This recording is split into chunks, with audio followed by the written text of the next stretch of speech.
Hi, Ifriki again, welcome back. In this video I would like to try to demystify an actual satellite. It's not so easy, but I'll try my best. So, a satellite, an artificial satellite, an unmanned spacecraft. So there's no human on board going anywhere, it's just a piece of technology that is sent to space. What is it made of? And how does it work? So let me try and make it as simple as I can. I'll take an example. Your phone, your smartphone. And I will draw an analogy between a satellite and your smartphone. And I use your smartphone because it's something you know. You know the different aspects of it that you deal with every day, right? So I'll use that to sort of describe a satellite. Let's start with power. No, let's not start with power. In the previous video, I talked about why you send something to space to begin with. So let's start with the problem. Suppose that the reason why you're sending a satellite to space is to take images of some parts of Earth. You will therefore want to place a camera in orbit. I use these examples because for two reasons. There are space missions, specifically to take images of Earth. That's the first reason. So it's not I'm not inventing an example.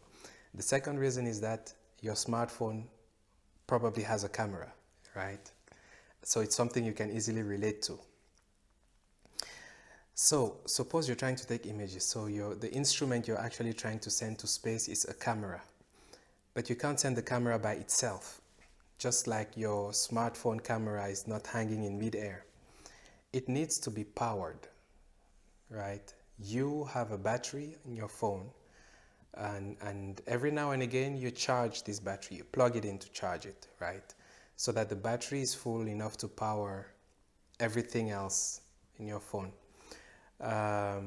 Same with the satellite. It needs power. So this camera that's in the satellite the satellite has batteries, right?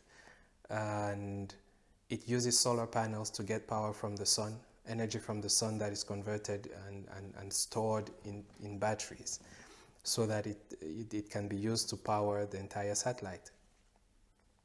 So there is on your phone software that runs, software that allows you to do a variety of things, among which take pictures, right? The software involved in you actually taking a picture.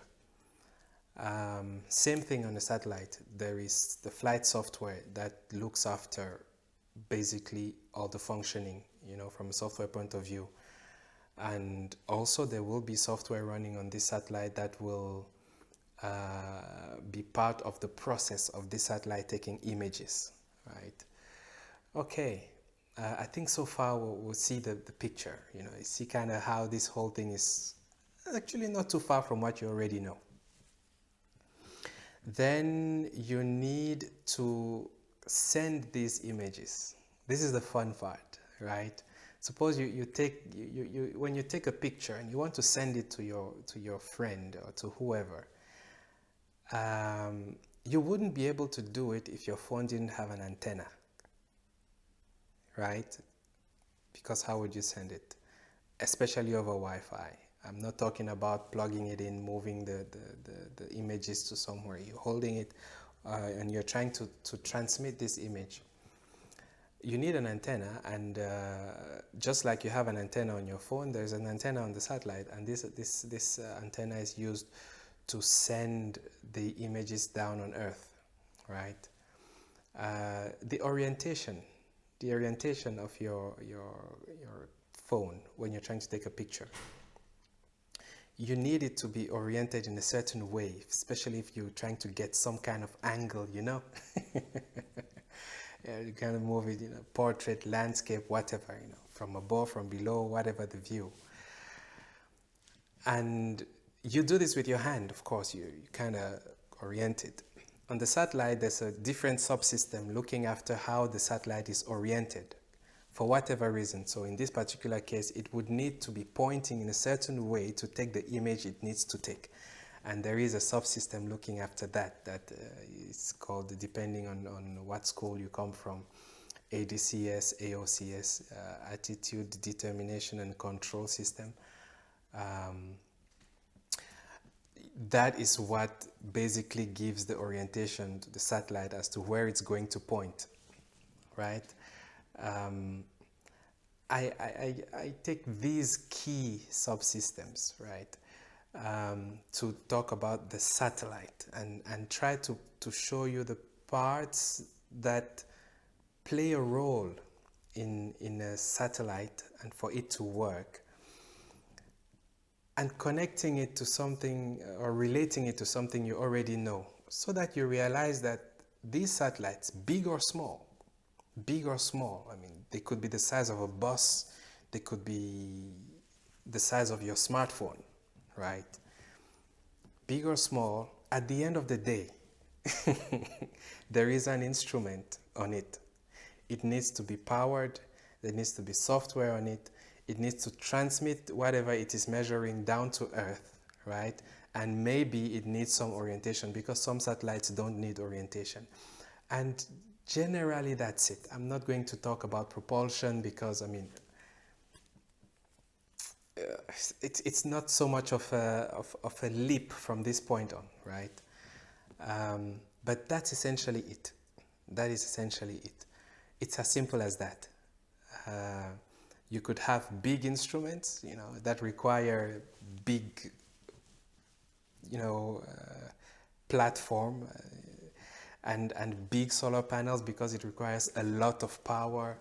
Or you could have smaller ones that don't require so much power, so it can be a very small instrument with, you know, small solar panels, and it doesn't need to be that big.